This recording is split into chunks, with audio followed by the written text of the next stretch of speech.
আসসালামু আলাইকুম। আমরা আধুনিক বাংলা সাহিত্য নিয়ে পড়াশোনা করছিলাম এবং আজকে আমরা মোট ১৯ জন আধুনিক বাংলা সাহিত্যের শ্রেষ্ঠ সাহিত্যিকের জীবন এবং কর্মের একটা বিশ্লেষণ করার চেষ্টা করব এবং step by step. At first আমরা ইনাদের সম্পর্কে জানার আগে রিভিউ করে নিই। এর আগে আমরা পঞ্চপাণ্ডব নিয়ে পড়াশোনা করেছি। বাংলা সাহিত্যের ১১ জন, অর্থাৎ ওরা ১১ জন বলতে যেই ১১ জন সাহিত্যিক আছেন, পিএসসি থেকে নিতে হয়েছে, সেটা নিয়ে আলোচনা করেছি।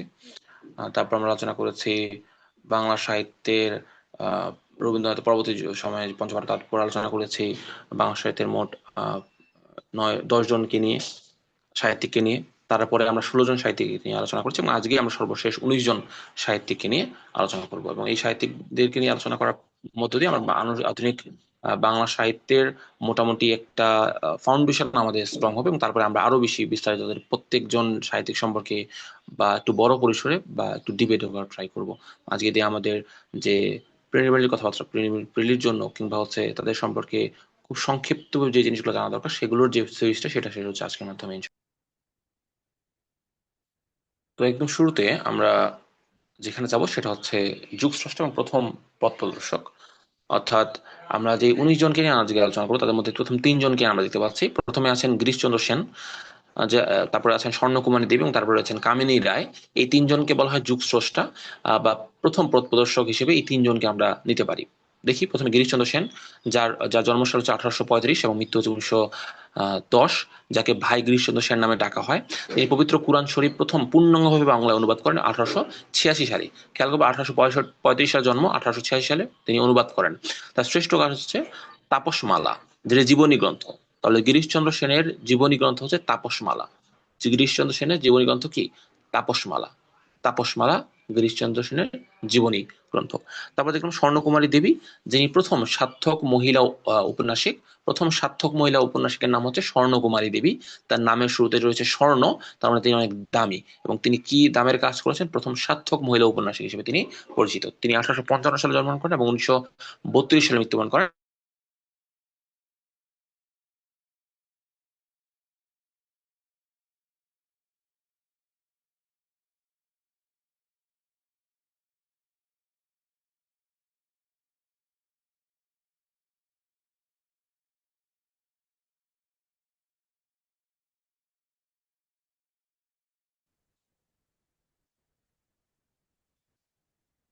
তো বিখ্যাত উপন্যাসগুলোর মধ্যে রয়েছে দ্বীপ নির্বাণ, যেটি 1876 সালে প্রকাশিত হয়, মিবার রাজ এবং ছিন্ন মুকুল। তাহলে স্বর্ণকুমারী দেবী বাংলা প্রথম সার্থক বাংলা মহিলা ঔপন্যাসিক, মহিলা, এবং তিনি রবীন্দ্রনাথ ঠাকুরের বড় বোন।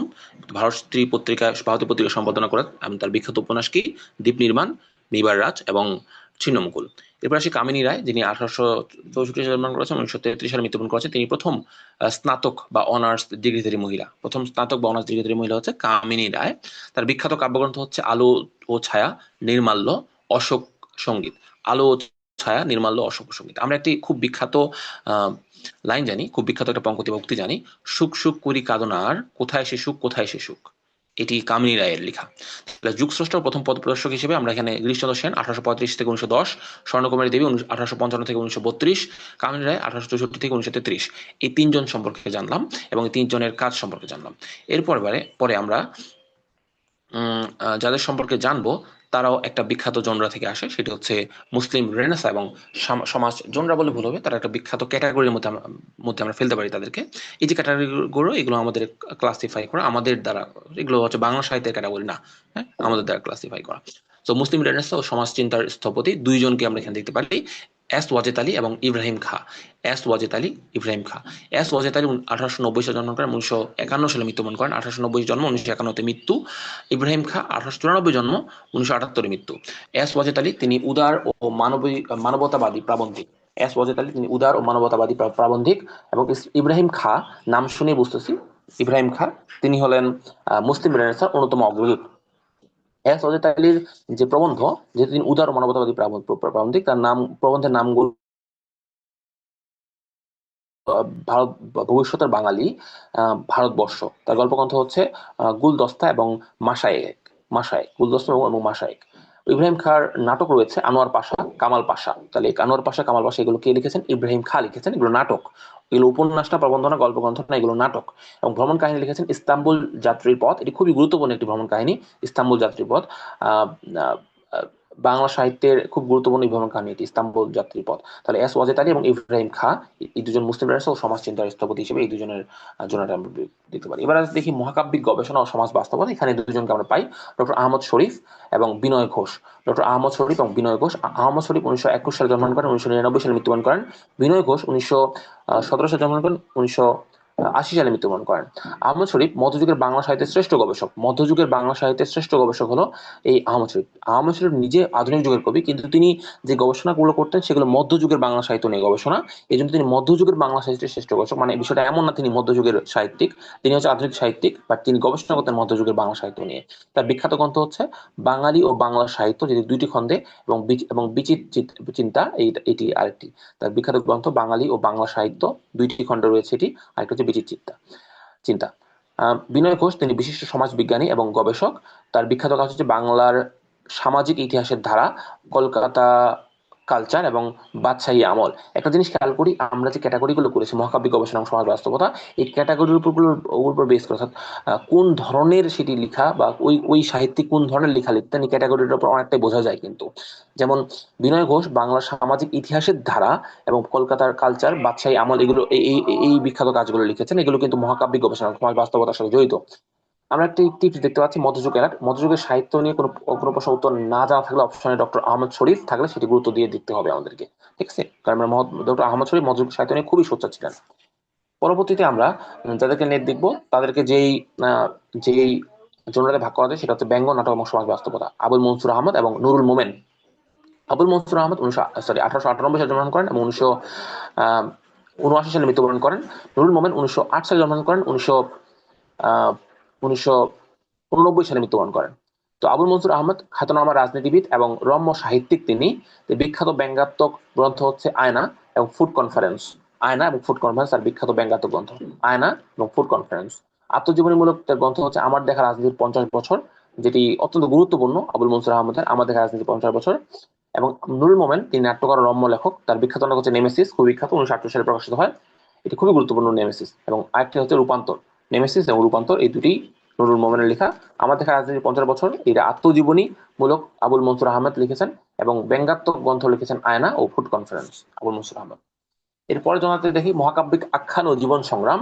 এই মহাকাব্যিক আখ্যান ও জীবন সংগ্রামে দুজন আমরা সাহিত্যিকে পাই, আবু জাফর শামসুদ্দিন, যিনি 1911 সালে জন্মগ্রহণ করেন, 1988 সালে মৃত্যুবরণ করেন, এবং সমরেশ বসু, যিনি 1924 সালে জন্মগ্রহণ করেন, 1988 সালে মৃত্যুবরণ করেন। আবু জাফর শামসুদ্দিন তার শ্রেষ্ঠ কাজ হচ্ছে পদ্মা মেঘনা যমুনা, এবং অন্যান্য উপন্যাসের মধ্যে রয়েছে শঙ্কর সংকীর্তন, ভাওয়ালগড়ের উপাখ্যান। দেখি এই যে মহাকাব্যিক আখ্যান, তারপর এখানে আছে উপাখ্যান, খেয়াল করি জনরাগুলো মিলতেছে। পুরস্কার হচ্ছে 21 পদক এবং বাংলা একাডেমি পুরস্কার তিনি পেয়েছেন। সমরেশ বসু তার ছদ্মনাম হচ্ছে কালকুট, খুবই গুরুত্বপূর্ণ। কালকুট কার ছদ্মনাম? সমরেশ বসুর ছদ্মনাম হচ্ছে কালকুট। তার বিখ্যাত উপন্যাস হচ্ছে গঙ্গা, বিবর এবং প্রজাপতি। গঙ্গা, বিবর, প্রজাপতি কার উপন্যাস? সমরেশ বসুর উপন্যাস। তার ভ্রমণ কাহিনী হচ্ছে অমৃত কুম্ভের সন্ধানে, যেটি কালকুট ছদ্মনামে রচিত। কালকুট ছদ্মনামে রচিত সমরেশ বসুর যে ভ্রমণ কাহিনী সেটা হচ্ছে অমৃত কুম্ভের সন্ধানে। তাহলে আবু জাফর শামসুদ্দিন এবং সমরেশ বসুকে আমরা পেলাম। এর পরবর্তীতে আমরা যে জনরাতে যাব সেটা হচ্ছে বিদ্রোহ, ভাষা আন্দোলন ও আধুনিকতা। এখানে সমর সেন এবং আলাউদ্দিন আল আজাদ এই দুজনকে পাওয়া যায়। সমর সেন 1916 সালে জন্মগ্রহণ করেন, 1987 সালে মৃত্যুবরণ করেন। আলাউদ্দিন আল আজাদ 1932 সালে জন্মগ্রহণ করেন, 2009 সালে মৃত্যুবরণ করেন। সমর সেন তিনি নাগরিক কবি এবং রোমান্টিকতা বিরোধী আধুনিক কবি। নাগরিক কবি কিন্তু বাংলা সাহিত্যের প্রথম নাগরিক কবি মধ্যযুগে, তিনি ভারতচন্দ্র রায়গুণাকর, এরপরে শামসুর রহমানকে পাই, এবং তারপর সমর সেনকে আমরা পাচ্ছি। নাগরিক কবি এবং তিনি রোমান্টিকতা বিরোধী আধুনিক কবি, এন্টি এন্টি রোমান্টিক কবি তিনি। অর্থাৎ এন্টি রোমান্টিক আমরা ইংলিশ লিটারেচারের ক্ষেত্রে পাই জেন অস্টিনকে, যিনি রোমান্টিক, ওই ওই যিনি ওই সময় হওয়ার পরেও এন্টি রোমান্টিক ছিলেন। ঠিক তেমনি সমর সেনও রোমান্টিকতা বিরোধী আধুনিক কবি। তার কাব্যগ্রন্থ হচ্ছে কয়েকটি কবিতা, নানা কথা, তিন পুরুষ। কয়েকটি কবিতা, নানা কথা, তিন পুরুষ সমর সেনের বিখ্যাত কাব্যগ্রন্থ। আলাউদ্দিন আল আজাদ তার উপন্যাস হচ্ছে 73 নম্বর, কর্ণফুলী। 73 নম্বর এবং কর্ণফুলী একসাথে মনে রাখতে পারি, 73 নম্বর কর্ণফুলী।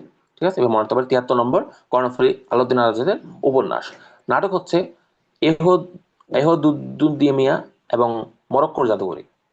এহু দুদ্দুনিয়া এবং এহুদুদ্দুনিয়া এবং মরক্কো জাদুঘর, এই দুটি আলাউদ্দিন আল আজাদের নাটক। নামগুলো আলাউদ্দিন আজাদ একটু ডিফারেন্ট, এটি খেয়াল করবো। স্মৃতিস্তম্ভ 52 শহীদ মিনার ভাঙার প্রতিবাদে লেখা বিখ্যাত কবিতা কে লিখেছেন? আলাউদ্দিন আজাদ লিখেছেন। তাহলে আলাউদ্দিন আজাদ একটি কবিতাও লিখেছেন, সেটা হচ্ছে স্মৃতিস্তম্ভ। খুব বিখ্যাত একটা কবিতা, খুবই সুনামধন্য একটি কবিতা, স্মৃতিস্তম্ভ, যেটি আলাউদ্দিন আজাদ লিখেছিলেন, যে যখন আসলে ওই স্মৃতিসৌধ ভেঙে দেওয়া হয়, এটার প্রতিবাদে তিনি লিখেছেন। এরপরে আমরা মাটি ও মানুষের রূপকথাকার বাস্তবতার দলিল নিয়ে তিনজনকে জানবো। শওকত আলী, শওকত ওসমান সম্পর্কে আমরা জেনেছি আগেই। শওকত আলী দেখতে পাচ্ছি এবার। হাসান আজিজুল হক এবং রশিদ করিম। শওকত আলী 1970 সালে জন্মগ্রহণ করেন, 2018 সালে মৃত্যুবরণ করেন। হাসান আজিজুল হক 1939 সালে জন্মগ্রহণ করেন, 2021 সালে মৃত্যুবরণ করেন। এবং রশিদ করিম 1925 সালে জন্মগ্রহণ, 2011 সালে মৃত্যুবরণ করেছেন। তার মানে এই তিনজন সাহিত্যিক কিন্তু বলা যায় সাম্প্রতিক সময়ে মারা গিয়েছেন। শওকত আলীর শ্রেষ্ঠ কাজ হচ্ছে প্রদোষে প্রাকৃত জন, অন্যান্য হচ্ছে দক্ষিণায়নের দিন এবং কুলায় কালস্রোত। হাসান আজিজুল হকের বিখ্যাত গল্পগ্রন্থ হচ্ছে আত্মজা ও একটি কবরী গাছ, জীবন ঘষে আগুন, এবং উপন্যাস হচ্ছে আগুন পাখি। আগুন পাখি হাসান আজিজুল হকের। রশিদ করিমের বিখ্যাত উপন্যাস উত্তম পুরুষ, আমার যত গ্লানি, একালে পেলোয়ারি। উত্তম পুরুষ, আমার যত গ্লানি, একালে পেলোয়ারি, বিখ্যাত উপন্যাস রশিদ করিমের। আমরা মুক্তিযুদ্ধ এবং জাদু বাস্তবতা বা ম্যাজিক রিয়ালিজম নিয়ে দেখি। এখানে আমরা তিনজনকে নিয়ে মূলত দেখবো। তার মধ্যে দুইজন হচ্ছে মুক্তিযুদ্ধের আখ্যান নিয়ে লিখেন মাহমুদুল হক এবং সেলিনা হোসেন। মাহমুদুল হক 1941 সালে জন্ম, 2008 সালে মৃত্যু। সেলিনা হোসেন 1947 সালে জন্ম, বর্তমানে এখনো বেঁচে আছেন। মাহমুদুল হক বিখ্যাত উপাখ্যান মুক্তিযুদ্ধ ভিত্তিক হচ্ছে জীবন আমার বোন, মুক্তিযুদ্ধ ভিত্তিক এটি খুবই গুরুত্বপূর্ণ। জীবন আমার বোন মাহমুদুল হকের লেখা। এরপর রয়েছে কালো বরফ, এটা রয়েছে কিন্তু বরফ গলা নদী, এটা আলাদা সাহিত্যকর্ম। এটা রয়েছে কালো বরফ এবং মাটির জাহাজ। সেলিনা হোসেনের হাঙ্গর নদী গ্রেনেড, মুক্তিযুদ্ধ ভিত্তিক, খুবই গুরুত্বপূর্ণ। এগুলো হচ্ছে গায়ত্রী সন্ধ্যা, পোকামাকড়ের ঘর এবং পোকামাকড়ের ঘর বসতি। পোকামাকড়ের ঘর বসতি, গায়ত্রী সন্ধ্যা, হাঙ্গর নদী গ্রেনেড, সেলিনা হোসেন লিখেছেন। জাদু বাস্তবতার প্রবর্তক শহীদুল জাহির, আমরা কিন্তু ইতিমধ্যেই দেখেছিলাম আখতারুজ্জামান ইলিয়াস কিন্তু ম্যাজিক রিয়েলিজম নিয়ে লিখেছেন। এছাড়া আমরা দেখতে পাচ্ছি শহীদুল জাহির, যিনি জাদু বাস্তবতার বা ম্যাজিক রিয়েলিজমের প্রবর্তক। 1953 সালে জন্মগ্রহণ করেন, 2008 সালে মৃত্যুবরণ করেন। তার লেখায় ম্যাজিক রিয়েলিজম দেখা যায়। বিখ্যাত কাজ সে রাতে পূর্ণিমা ছিল, জীবন ও রাজনৈতিক বাস্তবতা। মুক্তিযুদ্ধ ভিত্তিক ছোট উপন্যাস কি জীবন ও রাজনৈতিক বাস্তবতা, এটি শহীদুল জহিরের লেখা। এবং তার আরেকটি হচ্ছে সে রাতে পূর্ণিমা ছিল। আমরা সর্বশেষ জায়গায় চলে এসেছি প্রায়, যে এখন একটু আমরা দেখি যে কিছু সবচেয়ে, আমরা তো প্রত্যেকটা জনরা ক্ষেত্রে 19 জনকে দেখার ট্রাই করলাম। হ্যাঁ, এবার আমরা একটু বিখ্যাত জনরা, সবচেয়ে বিখ্যাতর মধ্যে আরো বিখ্যাত, সেগুলো একটু দেখি। মুক্তিযুদ্ধ ভিত্তিক উপন্যাসের মধ্যে রয়েছে মাহমুদুল হকের জীবন আমার বোন এবং সেলিনা হোসেনের হারাঙ্গন নদী গ্রেনেড। যদি আমরা সব ভুলে যাই তবু এই দুটো মনে রাখতে হবে এই আজকের আলোচনা থেকে। ব্যঙ্গ সাহিত্যের মধ্যে রয়েছে আবুল মনসুর আহমদের আয়না এবং ফুড কনফারেন্স। আবুল মনসুর আহমেদের আয়না এবং ফুড কনফারেন্স, সব ভুলে গেলে এটা মনে রাখতে হবে ব্যঙ্গ থেকে। এবং মধ্যযুগের ক্ষেত্রে মনে রাখতে হবে যে মধ্যযুগের ক্ষেত্রে আমরা সব ভুলে যাই, যদি মধ্যযুগ জনিত কোনো একটা প্রশ্ন থাকে, অপশন যদি ডক্টর আহমদ শরীফ থাকে, সেটা হওয়ার চান্স অনেক বেশি। এর মাধ্যমে আমরা আজকে আলোচনা শেষ করলাম, বাট শেষ হইল না শেষ। আহ এর মাধ্যমে শেষ করলে আমরা শেষ হইল না শেষ, আমরা আরেকবার একটু রিভিউ করার চেষ্টা করব। এই কারণেই, কারণ আসলে আহ আহ, অনেকজন অনেকগুলো জনরা, তো ওই হিসাবে একটু আরেকবার রিভিউ করাটা খুব জরুরি আমাদের। এখান থেকে রিভিউ করাটা খুব জরুরি। হ্যাঁ, তো আমরা প্রথমে যেটা নিয়ে আলোচনা করেছি যুগস্রষ্টা, সেখানে আমরা গিরিশচন্দ্র সেন, স্বর্ণকুমারী দেবী, কামিনী রায়কে দেখেছি যুগস্রষ্টা প্রথম থেকে। তারপর আমরা মুসলিম রেনেসাঁ ও সমাজ চিন্তা স্থপতির ক্ষেত্রে রেখেছি এস ওয়াজেদ আলী এবং ইব্রাহিম খাঁ। এবার মহাকাব্যিক গবেষণা ও সমাজ বাস্তবতার মধ্যে দেখেছি ডক্টর আহমদ শরীফ এবং বিনয় ঘোষ। আমরা আমরা ব্যঙ্গাত্মক দেখেছি আবুল মনসুর আহমদ এবং নুরুল মোমেন। মহাকাব্যিক আখ্যান ও জীবন সংগ্রাম থেকে দেখেছি আবু জাফর শামসুদ্দিন, সমরেশ বসু বা কালকুট। বিদ্রোহ ভাষা আন্দোলন ও আধুনিকতা দেখেছি সমর সেন, আলাউদ্দিন আল আজাদ। মাটি ও মানুষের উপকার বাস্তবতা দলিল থেকে দেখেছি শওকত আলী, হাসান আজিজুল হক, রশিদ করিম। মুক্তিযুদ্ধ থেকে দেখেছি মাহমুদুল হক, সেলিনা হোসেন। জাদু বাস্তবতার থেকে দেখেছি শহীদুল জহির। এবং তারপর আমরা কিছু স্পেসিফিক টিপস দেখেছি। এবার আমরা সবার জাস্ট যে লেখাগুলো সেগুলো দেখবো, শুধু লেখাগুলো দেখবো। গিরিশচন্দ্র সেনের ক্ষেত্রে তার শ্রেষ্ঠ হচ্ছে তাপসমালা জীবনী গ্রন্থ এটি। স্বর্ণকুমার দেবীর হচ্ছে দ্বীপ নির্বাণ, মিবার রাজ, ছিন্ন মুকুল। কামিনী রায়ের ক্ষেত্রে আলো ছায়া, নির্মাল্য, অশোক সঙ্গীত। মুসলিম রেনেসাঁর ক্ষেত্রে এস ওয়াজেদ আলী, ভারতবর্ষ, ভবিষ্যতের বাঙালি। গল্পগ্রন্থ হচ্ছে গুলদস্ত, গোস্তদস্তা, মাসায়েক। ইব্রাহিম খানের ক্ষেত্রে নাটক আনোয়ার পাশা, কামাল পাশা, ভ্রমণ কাহিনী ইস্তাম্বুল যাত্রীর পথ। ডক্টর আহমদ শরীফের ক্ষেত্রে বাঙালি ও বাংলা সাহিত্য, বিচির চিন্তা।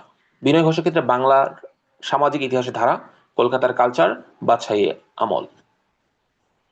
আবুল মনসুর আহমদের ক্ষেত্রে আমার দেখা রাজনীতি 50 বছর, এটি একটি আত্মজীবনীমূলক বিখ্যাত ব্যঙ্গাত্মক গ্রন্থ হচ্ছে আয়না, ফুড কনফারেন্স।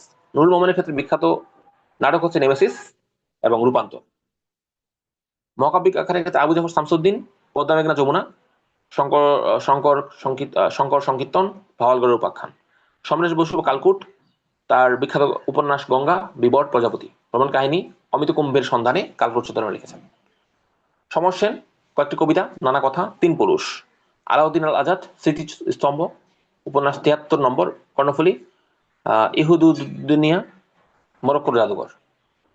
শওকত আলী প্রদর্শী প্রকৃতজন, দক্ষিণায়নের দিন, কুলায় কালসুত। হাসান আজিজুল হক আত্মজাও একটি করবী গাছ, জীবন ঘোষে আগুন, আগুন পাখি।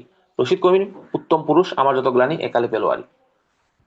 মাহমুদুল হক জীবন আমার বোন, কালো বরফ, মাটির জাহাজ। সেলিনা হোসেন হাঙ্গর নদী, গ্রেনেড, গায়ত্রী সন্ধ্যা, পোকামাকড়ের ঘর বসতি।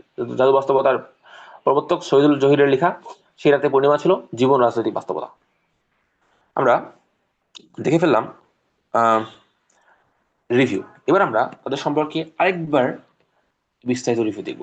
গিরিশচন্দ্র সেন, ভাই গিরিশচন্দ্র সেন, তিনি পবিত্র কোরআন শরীফের প্রথম পূর্ণাঙ্গ বাংলা অনুবাদ করেন। তার শ্রেষ্ঠ কাজ তাপসমালা, এটি জীবনী গ্রন্থ।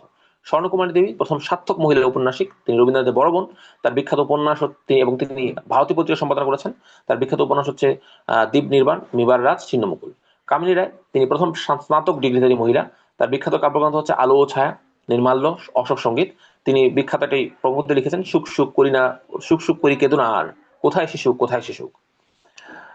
এস ওয়াজেদ আলী তিনি উদার ও মানবতাবাদী প্রাবন্ধিক।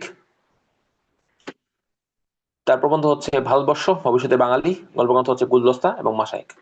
ইব্রাহিম খান তিনি মুসলিম রেনেসাঁর অন্যতম অগ্রদূত। নাটক লিখেছেন আনোয়ার পাশা এবং কামাল পাশা। ভ্রমণ কাহিনী ইস্তাম্বুল যাত্রীর পথ। ডক্টর আহমদ শরীফ তিনি মধ্যযুগের বাংলা সাহিত্যের শ্রেষ্ঠ গবেষক। তার বিখ্যাত গ্রন্থ হচ্ছে বাঙালি ও বাংলা সাহিত্য, দ্বিতীয় দুইটি খণ্ড রয়েছে, বিজি চিন্তা। বিনয় ঘোষ বিশিষ্ট সমাজ বিজ্ঞানী ও গবেষক। তার বিখ্যাত কাজ বাংলার সামাজিক ইতিহাসের ধারা, কলকাতার কালচার, বাদশাহী আমল। আবুল মনসুর আহমদ খ্যাতনামা রাজনীতিবিদ এবং রম্য সাহিত্যিক। তার বিখ্যাত বঙ্গাত্মক গ্রন্থ হচ্ছে আয়না এবং ফুড কনফারেন্স। আত্মজীবনী হচ্ছে আমার দেখা রাজনীতি 50 বছর। নুরুল মোমেন তিনি নাট্যকার, রম্য লেখক। বিখ্যাত নাটক হচ্ছে নেমেসিস এবং রূপান্তর। মহাকাব্যিক আখ্যানের মধ্যে রয়েছে আবু জাফর শামসুদ্দিন, তার শ্রেষ্ঠ কাজ হচ্ছে পদ্মা মেঘনা যমুনা। অন্যান্য উপন্যাস হচ্ছে শঙ্কর সংকীর্তন, ভাওয়ালগড়ের উপাখ্যান।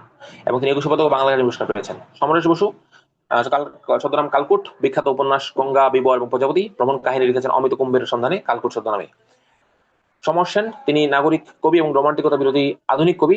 গল্পগ্রন্থ কয়েকটি কবিতা, নানা কথা, তিন পুরুষ। আলাউদ্দিন আল আজাদ তিনি স্মৃতি স্তম্ভ নামে একটি বিখ্যাত কবিতা লিখেছেন। উপন্যাস লিখেছেন ৭৩ নম্বর, কর্ণফুলী। নাটক লিখেছেন ইহুদুদ্দিনিয়া, মরক্কোর জাদুঘর। মাটি ও মানুষের কথাকার, এইখানে আমরা দেখি শওকত আলী শ্রেষ্ঠ কাজ প্রদর্শক প্রাকৃতিকজন, অন্যান্য দক্ষিণায়নের দিন, কুলায় কালসোত। হাসান আজিজুল হক বিখ্যাত গল্পগ্রন্থ হচ্ছে আত্মজীবক একটি কবরী গাছ, একটি করবী গাছ, জীবন ঘোষে আগুন, উপন্যাস আগুন পাখি। রশিদ করিম বিখ্যাত উপন্যাস রয়েছে তার উত্তম পুরুষ, আমার যত গ্লানি, একালে পেলোয়ারি। মাহমুদুল হকের ক্ষেত্রে জীবন আমার বোন, মুক্তিযুদ্ধভিত্তিক উপন্যাস এটি, মুক্তিযুদ্ধভিত্তিক লেখা। কালো বরফ, মাটির জাহাজ। সেলিনা হোসেন ক্ষেত্রে হাঙ্গর নদী, গ্রেনেড, পোকামাকড়ের ঘর বসতি, গায়ত্রী সন্ধ্যা। জাদু বাস্তবতার প্রবর্তক শহীদুল জহির তিনি তার লেখা ম্যাজিক রিয়েলিজম দেখিয়েছেন। তার লেখা বিখ্যাত কাজ হচ্ছে সে রাতে পূর্ণিমা ছিল, জীবন রাজনৈতিক বাস্তবতা। এবার আমরা সর্বশেষ যে কাজটা করবো সেটা হচ্ছে যে জীবন, যে লাইফ ডিউরেশন তাদের, সেটা একটু দেখবো। গিরিশচন্দ্র সেন 1835 থেকে 1910, স্বর্ণকুমারী দেবী 1855 থেকে 1932, কামিনী রায় 1864 থেকে 1933, এস ওয়াজেদ আলী 1890 থেকে 1951, ইব্রাহিম খা 1894 থেকে 1978, ডক্টর আহমেদ শরীফ 1921 থেকে 1999, বিনয় ঘোষ 1970